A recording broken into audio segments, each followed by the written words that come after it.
Kairouz, Neuro Integrative Coach and a specialist in human behavior. I'm honored to be joining you today from the MCF Foundation studio in Beirut, as I will be the moderator for the session titled Gender-Based Violence and Mental Health Issues Amidst Coronavirus Pandemic. I'm very excited today to be joined by brilliant women who are experts and professionals in the fields of health, women's rights, and I'd really like to welcome Ms. Mia Atoui, if I said that correctly, Ms. Petra Khoury, and Ms. Nahla Haidar. Ms. Mia Atoui is a clinical psychologist and the co-founder of Embrace. Dr. Petra Khoury is the public health advisor at the Government of Lebanon, and Ms. Nahla Haidar is the member of the UN-CEDAW committee, which is the commissioner of the International Commission of Jurists. Okay? So we're very excited today to have the opportunity to have a conversation with these wonderful ladies who are experts in their field. And as a start, I'd like to invite Ms. Nahla, if you'd like to share with us some context into the importance of gender-based violence and its implications on the world globally today. Mr. Kairouz, thank you very much for this introduction, and good afternoon to the ladies expert on the other side of the screen that I have never had the chance to meet. And many thanks to the MCF Foundation for taking this initiative. Indeed, I will be talking to you more in my capacity as a member of the Committee on Elimination of Discrimination Against Women, CEDAW, rather than an ICJ commissioner.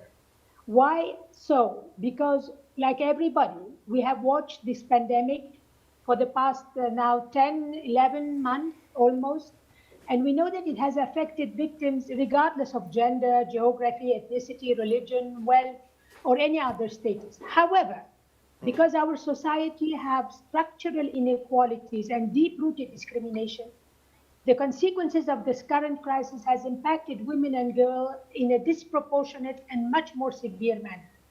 It's not that I want to emphasize women as victims, because we know women can be leaders, and we are hosted by a fantastic foundation led by a woman, and what a woman. So it's not to just, present women as victims. Unfortunately, the women from several research that have been undertaken showed that they have experienced multiple and compounded forms of discrimination. While they were on the first front lines for response, they constitute 70% of the health workforce, and they are not in the leadership position, unfortunately. And they were also very much present in various sectors of production or service where the pandemic had an impact. So we know that fear, worry, stress are normal responses to perceived or real threats. At certain time, we are faced with uncertainty and the unknown. So it's understandable. However, experiencing this fear in the context of COVID-19 pandemic, compounded with being, confined at home with the abuser, with the violent person, not being able to communicate, movement are restricted, and we are faced with new realities of working from home, temporary unemployment, homeschooling of children, lack of physical contact with other family members and colleagues. So it's important that we also consider the mental health dimension of this situation that has lasted for so many months and is probably going to stay with us some more months. A recent WHO survey of 130 countries provided the first global data prior to the pandemic already the states paid very little attention to mental health. They devoted less than 2% of their national health budgets. But with the COVID-19, the access to mental health services become even more complicated, and it became really a very central issue to national health budgets. So the pandemic has increased demand on mental health because of bereavement, isolation, loss of income, and fear that are triggering mental health concerns. So how do we address this disproportionate impact of the pandemic on women's health? We in the committee have worked very much hand in hand with the Office of the High Commissioner on Human Rights and the Secretary General of the UN to shed light on the importance of access to these women, on the importance to give these women the possibility to seek help. These women who are looking after their children or looking after older people at home, became the shock absorber of all the society. And they were already in abusive situations, and they were more exposed to increased control and restrictions. So I will stop here, setting the tone, John, if you allow me, and listen to my other panelists on their perspective. Then we'll come back and speak about some good practices that certain countries were able to be creative about, so that reach out for these women who are in dire situation and need assistance. Thank you very much. Thank you very much for that very clear, brief, and straight to the point picture of reality that's currently being faced, and the challenges that are being faced by women and girls worldwide. This is truly something very, very troubling for all of us who have families and who truly believe that this is something we need to take care of. If you don't mind, I'm going to start with you, Ms. Mia, and just ask you a little bit more about the causes from a psychological perspective. What's really causing this to increase in such a dramatic fashion, and its implications? First of all, gender-based violence has always been a public health issue that we're tackling both from the civil society perspective as well as from the governmental perspective, with, I would say, much more highlight and work and effort being done from the civil society in Lebanon, particularly through leading NGOs who have been working on this. But it is not a new issue in our societies. It's not a new issue worldwide, actually. Around 17% of women around the globe are being subjected to partner violence, intimate partner violence, and GBV. And in Lebanon, we've been raising more awareness about this in the last few years, with the recent statistics coming out of the leading organizations on the prevalence of this issue. Why it increases is because there's more conflict. And usually when there's more conflict and crises in societies, this has been affiliated with more gender-based violence, particularly because women are considered to be the weaker circle in society historically. Right. Historically as well, whenever there's been conflict and wars, sexual violence and violence against women has been considered a tactic of war as well. And therefore, moving on from wars, any type of conflict or crisis affects men also in a different way, whereby men begin to experience more helplessness, loss of their power, losing their traditional male role because of the crisis going on. And now COVID-19 obviously has impacted economically men and women across the world. So men are more at home, they're losing their jobs. This is impacting their own persona, their self-esteem, their worth, which comes very much from the traditional breadwinner role in communities, but also in more in the Arab and communities, specifically in Lebanon. So with so many losses and also increase in mental health problems, not just for women, but for men as well. And what we're noticing more recently is an increase in mental health problems like alcohol use and drug use. All of these together are putting increased stressors on both men and women. And unfortunately, often men express these stressors through violent behavior. And when they're put together in the household, this is where we're witnessing this increase in gender-based violence. Thank you so much for that. And it's very touching to hear Ms. Nahla say that women have been the shock absorbers. And now within this context, you've explained to an extent why this tends to happen. And even for me as an individual who understands human behavior, I'm shocked to bring that again to the surface and become aware of that taking place. I'd like now to shift to Mrs. Petra, and just kind of, if you could share with us the efforts and the challenges that you're facing currently within the government and within the construct of your work, how to take this to the next step, and what we could all do as citizens and as a government united together in order to support in this process. Sure, thank you. I think it's important when you talk about COVID, we talk about two things. There are the people that are going to be infected by COVID, but there are the people that are going to be affected by COVID. Absolutely. If you look at those affected, definitely women would come up to be the top of the list. And when we discuss COVID and strategies to handle COVID, childcare sector comes up to be the #1 sector that is going to be affected by this. And this automatically impacts women Sure. and their ability to maintain their jobs, their ability to serve better in the community. So if we look at the childcare sector today, there's a full collapse of it, worldwide and in Lebanon.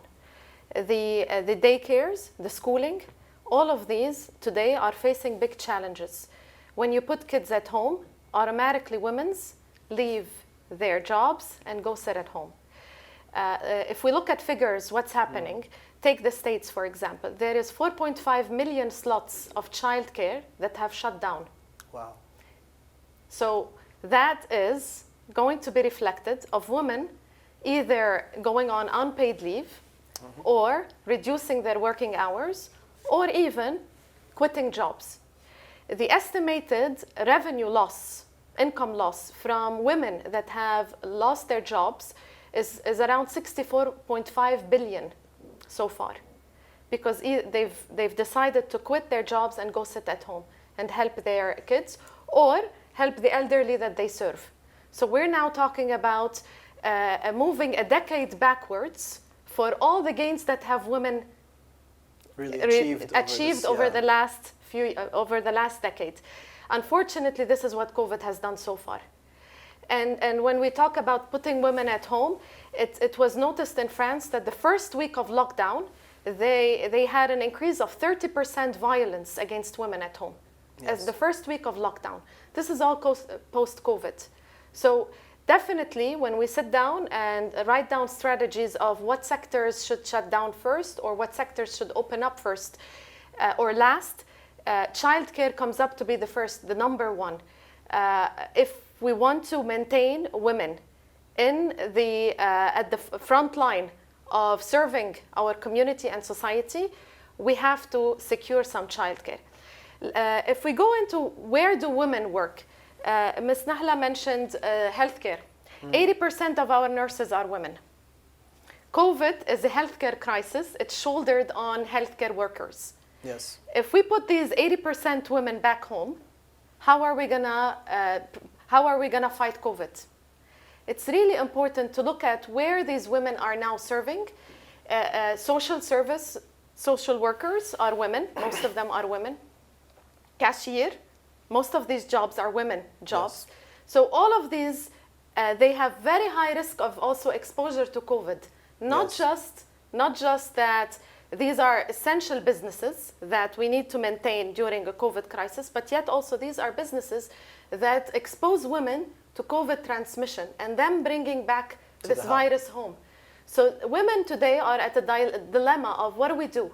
We stay at home to protect our families and our kids and elderly, or we go to bring in some income, yet we're going to be exposed to COVID.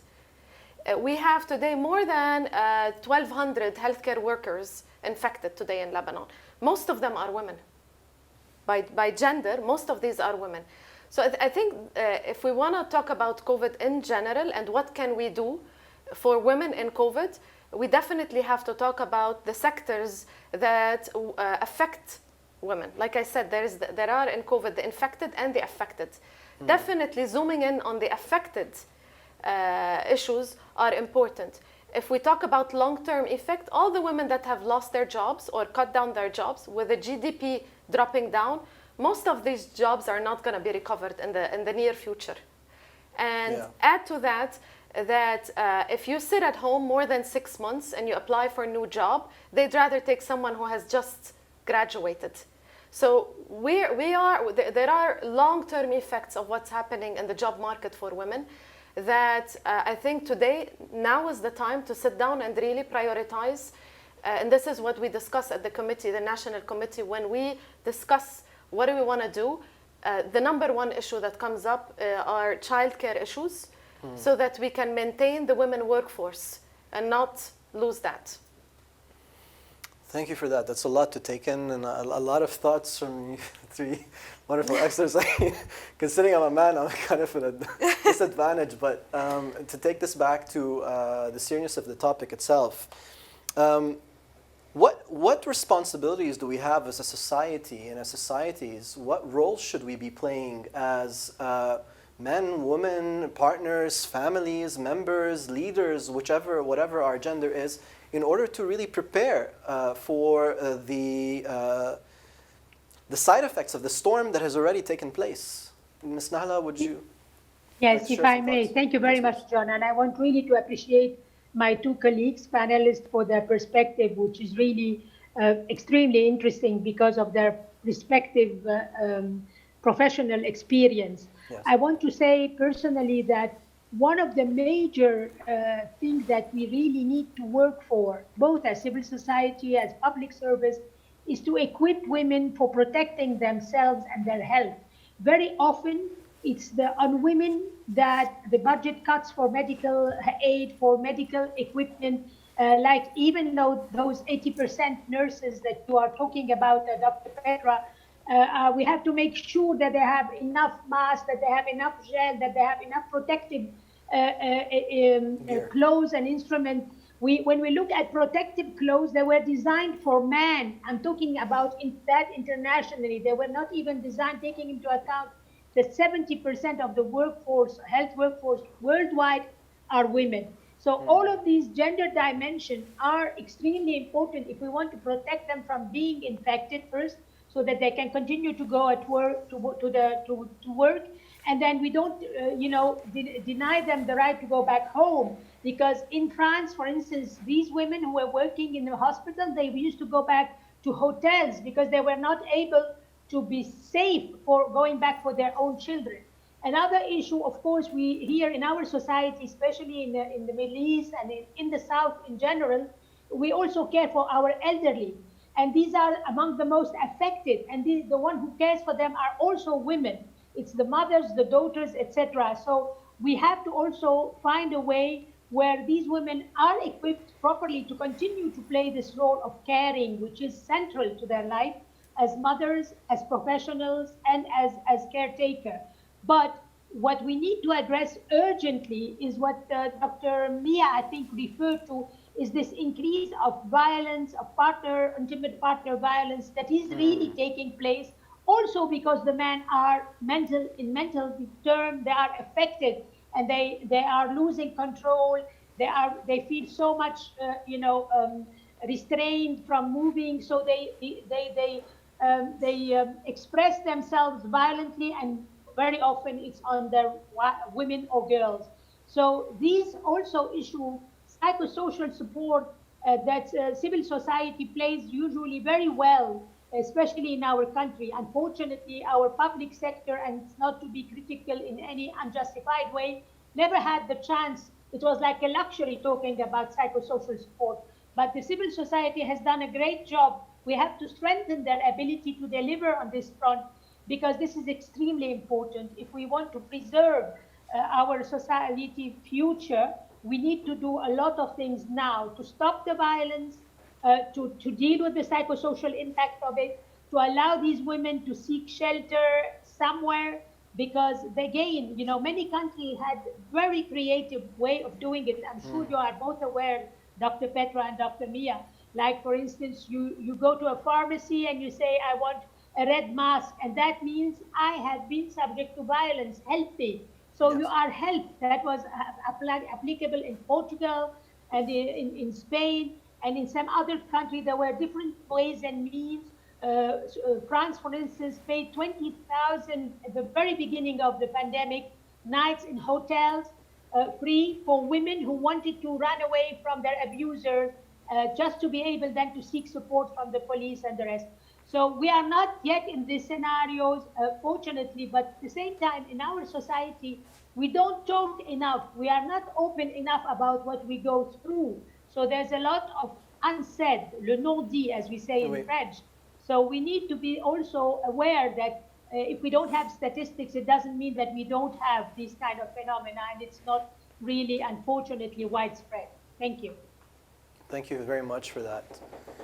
This, again, stimulates in my mind a couple of thoughts based on everything that's being said here. Is this taboo and this aib as a concept or a word of we shouldn't discuss or expose what's happening inside of our house to the outside world because of fear of judgment or or considering it to be a discredit to the family name or whatsoever, let's say in Lebanon, let's say per se. And again, this is quite a challenge. So what steps would you recommend that we take, Ms. Mia, in the perspective of how to support? I mean, if from one perspective we want to support women in order to protect them and give them the necessary tools and means in order for them to empower themselves, Ms. Petra, and be able to continue to work and provide. And from another perspective, it feels to me like we also need to address men because the violence is coming from them as a source. Of course. So what steps could we take in the most effective manner to address that and raise the level of awareness and understanding of men in order for them to not take out their anger and testo on women and girls? Fortunately, we've been doing a lot of efforts in this direction in Lebanon for the past several years, and I'm going to talk a little bit about where the organization I represent, which is Embrace. It's a mental health organization that's been working actually on breaking the stigma and taboo related to mental health issues since we've launched in 2013, so around 7 years ago, because we did notice that talking about our mental health and talking about our personal difficulties is something that we have not been raised to do. Yes. Especially in our culture, which really focuses also on holding things together, not showing our weaknesses, especially both for men and women, because also it's very much still a patriarchal society, and men specifically are asked to keep in their problems and not to express them, and this actually reinforces expressing violence and expressing their anger in violent manners rather than in talking about it. But I have to say that we've done a lot of efforts in Lebanon in the past 7 years, especially after the launch of the National Mental Health Program at the Ministry of Public Health, which also is playing a big role in supporting both men and women's mental health. In 2017, Embrace launched, in collaboration with the National Mental Health Program, the first emotional support and suicide hotline in Lebanon and the first one in the Middle East, which our main mission has been to encourage people to reach out and to talk, with the slogan actually of talking saves lives, because we really want people to begin to feel comfortable discussing these issues so that we can prevent all the consequences of mental illnesses and violence. And if you want to highlight some numbers, actually, in the past year, most hotlines across Lebanon, including hotlines that have been dealing with GBV and Embrace's emotional support hotline, have witnessed a humongous increase, 3 and 4 times the number of calls. For different reasons, mostly awareness is being raised across different sectors, both in terms of protecting women, children, and increasing support through psychosocial support and access to mental health services, but also because people are, being encouraged more to, are considering it after COVID. Really, there's been a worldwide, more focus and highlighting on the importance of mental health. And it's like COVID opened up these doors that we've been trying to work on and break through for so many years, because it really got us thinking about what's the impact of this pandemic on our mental health. So really, there's been a lot of efforts being done in this direction. But unfortunately, we still have some structural barriers as well in Lebanon that have to do with governmental restrictions, that have to do with policies, with laws, that are still preventing us from offering access needed. In Lebanon, mental health, for example, is still not covered by insurance parties. It's not covered by governmental parties. There's still a lot of issues that we can talk about when it comes to separating the government, the role of the government, and the role of religious parties in Lebanon also in protecting women. And this is something maybe we can go into and delve in more detail. But I think to put out a positive note that there is a lot of effort being done in that direction. Thank you for that. Thank you for that effort from all of you, I'm sure. So this is a great way to transition again to the hard work on the ground. What's happening right now, and what can we do to support and assist as citizens also? I mean, you're obviously working with a lot of strategies and a lot of step-by-step processes and procedures from what we understand. So would you like to share some thoughts on that? I think when we talk about COVID strategy, we're talking about a pandemic, right? Yes. I mean, violence is one aspect of it, the recent, but the structural problems that Mia just mentioned about the government and the laws, and it's everywhere. And I noticed this when I started working in the public sector, that there are a lot of barriers that to move a strategy forward, it's like you're going in a maze. Absolutely. Literally, you're going in a maze. I think as representative of the COVID National Committee, because we write strategies, we do not go into the operations of how they implement. It's always on the table when we discuss, as I mentioned earlier, when we discuss the COVID crisis, we talk about its impact on individuals and those affected, and women being the top ones affected for us. And then there are the vulnerable women that we also talk about, those that suffer diseases, Yes. those the elderly women, the life expectancy between men and women, women live longer. So if you look, you go to nursing homes today, you will find more females in nursing homes than males. And with COVID and the lockdowns and the restrictions, these are currently abandoned. A lot of the discussions now, how do we support these even in nursing homes, the women in nursing home? So I think looking at where women are in the society and how can we support them are things to be zoomed on, whether it is in their jobs or at home, supporting their kids, whether they're elderly in nursing home, whether they are vulnerable females, they have mental illnesses, they have disabilities.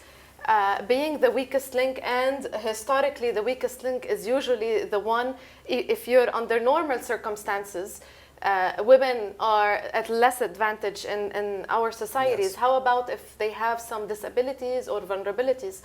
This all adds up to where the work has to be started, or what do we need to do here. As a committee, we do not go into these details, but we have these high-level strategies that we put to try to protect as much as we can, whether they're in the workforce or in the nursing homes. Because when we look at the strategies for nursing homes and what do we do to protect nursing homes or test them or prevent COVID from affecting them, or infecting them, that's one of the things we talk about. Is most of our nursing homes have females more than males. And so abandoning these is at a disadvantage now. And truly, like you were saying right now, thank you so much. This is starting to make the picture a lot clearer in general at all levels. The woman, truly, the mother, the grandmother, the supporter, the caretaker, and the cohesion or the glue of the family.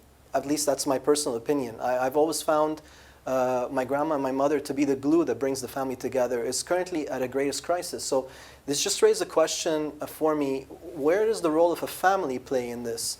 And how can we strengthen families as institutions or governmental representatives or organizations in order to bring meaning back to the core of what a family is meant to be? Because if families were able within this context to take care of their own, would that lessen a little bit of the load and create a greater space for protection? Or are we saying that families currently, the idea of a family within a home that is trapped, if you forgive me, I'm just trying to put this together, it feels very reactive. And I'm just thinking about, what about high-level values? You know, what about these high-level values where we truly honor the spirit of the individual and we have a meaning for why we are together as people and what the purpose is of our life and our existence together in the long term? Where has that gone?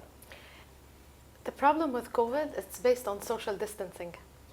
True. So, and that's the biggest challenges in communities and societies like ours, where the larger net families usually support each other. Today, the first thing we tell people in COVID, avoid going to your parents, your grandparents, stick to your closer and smaller families. And that's why women today are moving back into their homes, because they historically either they had domestic workers to support them, or they had their parents or their parents to support them. Now they're in a dilemma. We can't do that. Domestic workers, given the economical crisis in Lebanon and what's happening, it's diminishing. So help at home is decreasing. Add to that the default plan B that women used to do no longer exists with COVID because they want to protect their parents. Yep. So the problem with COVID is it's based on moving people away from each other's and not moving people towards each other's. That's at the core of this virus. And this is where you feel that the pressure is more on women because every mother has to now be the niche for its own smaller family. Also has to serve her parents because that's how women are. And every single female also today is the niche for her parents. So the whole thing is revolving around women that have to sacrifice and prioritize the well-being of their society over their own well-being. If I may. Yes, please. In addition to what Dr. Petra said, which is absolutely true of the Lebanese society in particular, I think that what you are aiming at is, can we call on family to do something to alleviate the burdens of women in terms and protect them from gender-based violence. Unfortunately, I go back a bit to what Dr. Mia was sharing with us earlier. It's only a decade ago that families start to open up about this taboo and aib, and they can talk about things that are perpetrated within families often. Yes. So let's not forget this dimension, that it's only recently that our youth movement, which is extraordinary, and I've been watching how our youth are changing my perspective of the future of our country, that they are daring to do something differently, that they are daring to think independently, that they are daring to speak up.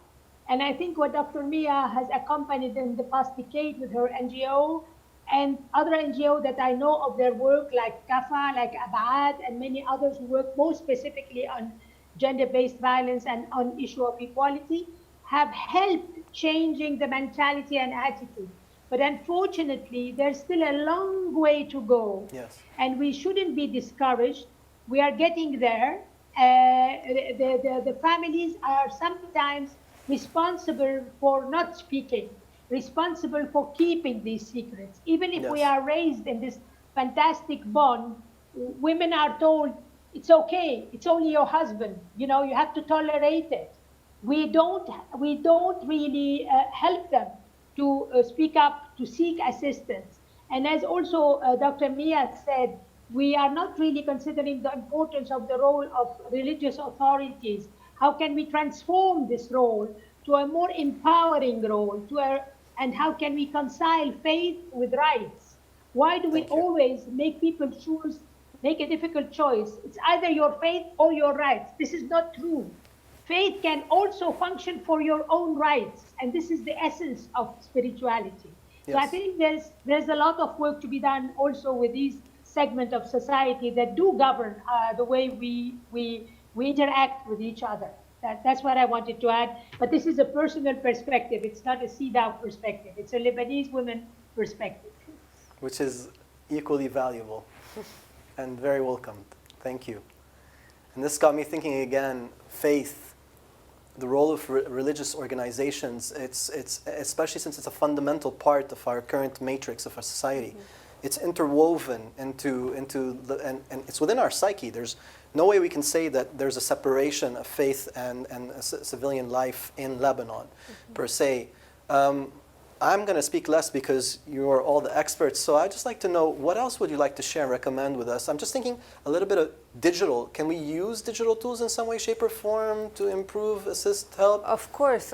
I mean, the world has gone very much digital after COVID-19. Yes. And this has tremendously helped a lot of efforts being done on the ground in terms of connection, in terms of, we've been doing or saying, do physical distancing rather than social distancing to accommodate for this gap and make sure that people stay connected while in quarantine. And because this is the only thing that's going to keep us together and get us through these difficult times.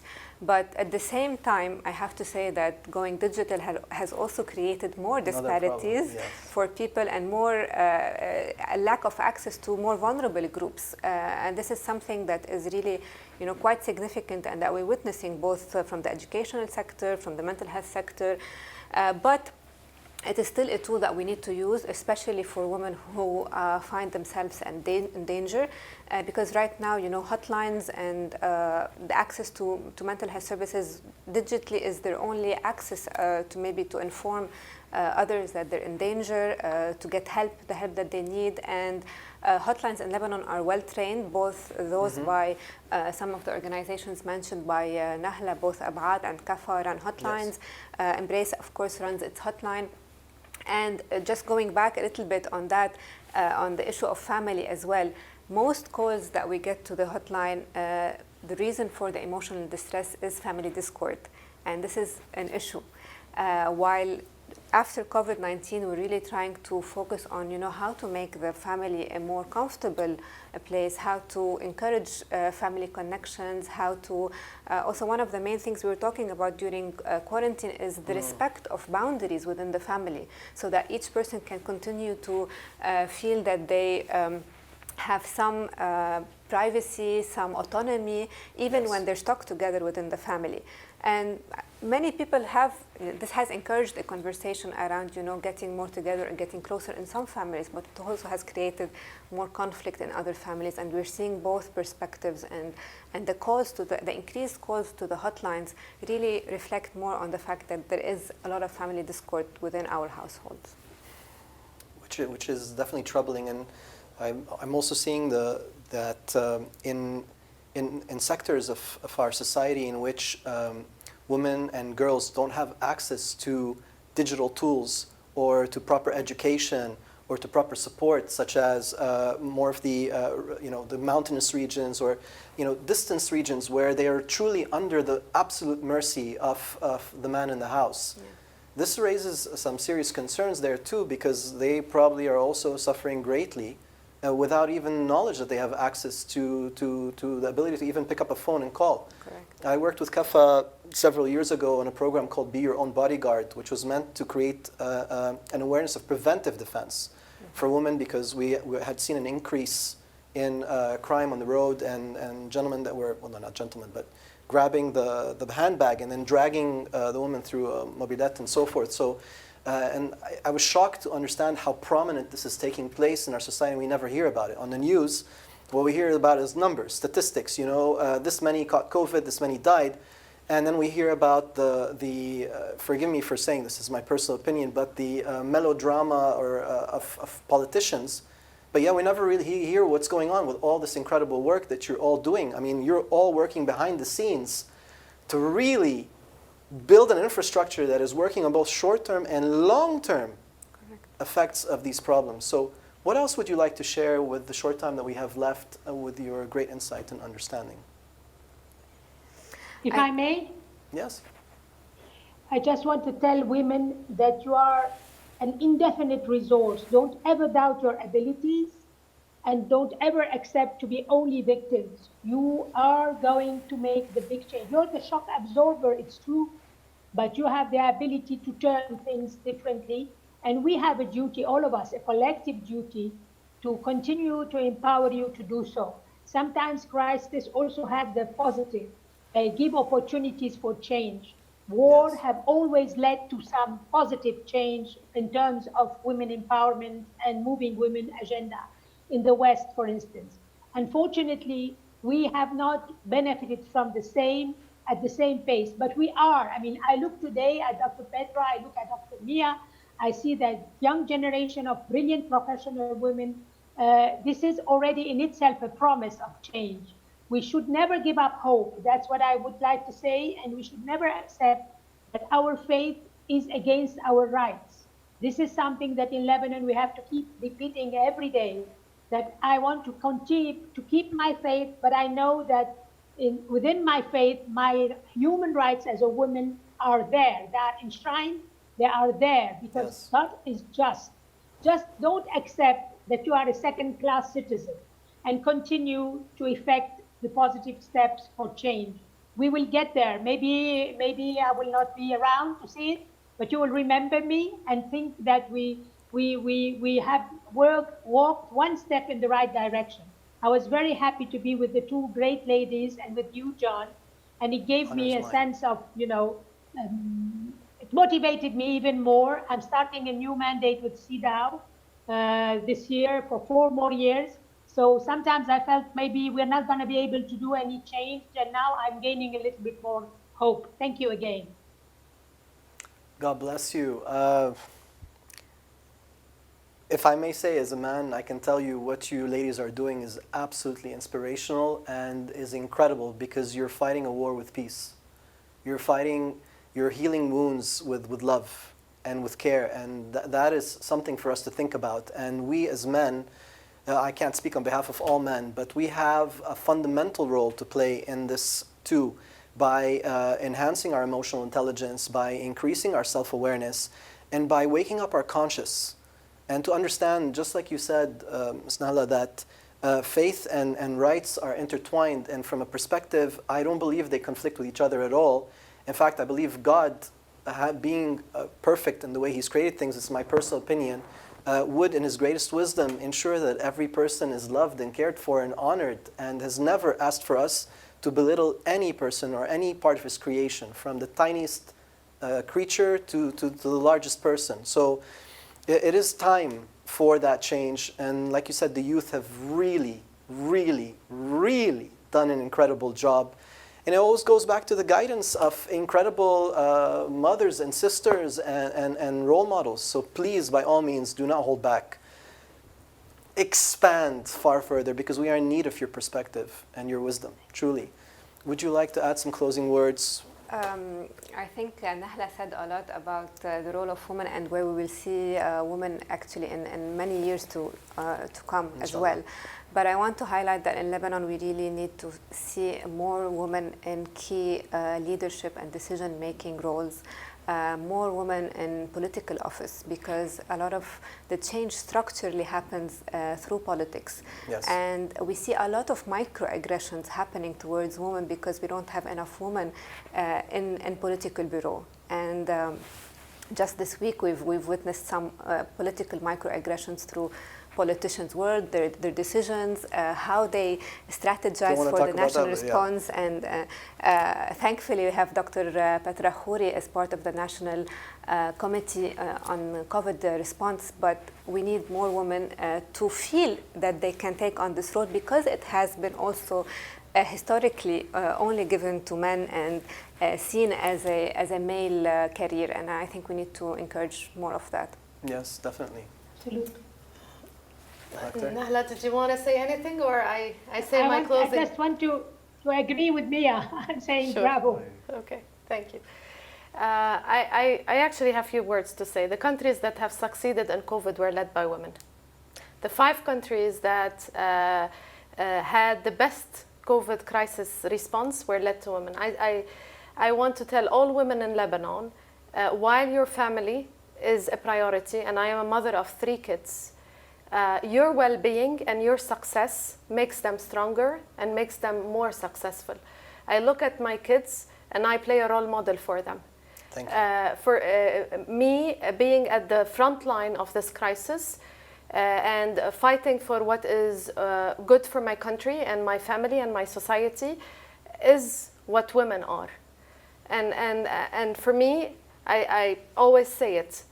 Men have ruled the world for so many years, and suddenly a pandemic breaks after 100 years, and the countries that have succeeded are those led by women. That is a message to all women around the world and in Lebanon, that do not give up your rights because you want to protect your families. You protect your families better when you're at the front line and at the policy making and strategy making. That's where your voice should be. You should be at the table. You should be vocal. You should be making decisions that would protect your families and your societies. And you can. Thank you, of course. And when you're protecting yourself as well, and when women are putting themselves first, because again, I want to remind every woman that if she's not taking care of herself, she will not be able to take care of others, which she feels are her responsibility. So, and she often forgets to do that a lot. So maybe this is under also the context of love, where we give up everything. And I've seen that my mom do that many, many times. It's a constant battle of, your mom, don't live just for ولادي كل حياتي, you know? And that's so honorable. But also you play a role model for us. And I say, if you want your children to be happy, then show them how to be happy by being happy. So God bless you, wonderful and incredible human beings, irrelevant of women, men. I look at every human being as a soul first. In this world, as we were manifested, we play these roles, and all I can say is the future looks bright with all of you. And to the young ladies out there, you can do so much. Choose where to put your energy and your focus, right? Yeah. Because social media tends to be taking quite a lot of that these days, and it's been an honor. It's been a privilege to spend this time with you. John. God bless you. Thank you. Take care. Thank you so much. Thank you for the Thank you, MCF Mia. Foundation. Thank you, Petra. Thank you for Bye. the team behind the scenes. God bless Bye. you all. Goodbye. Bye. Thank you.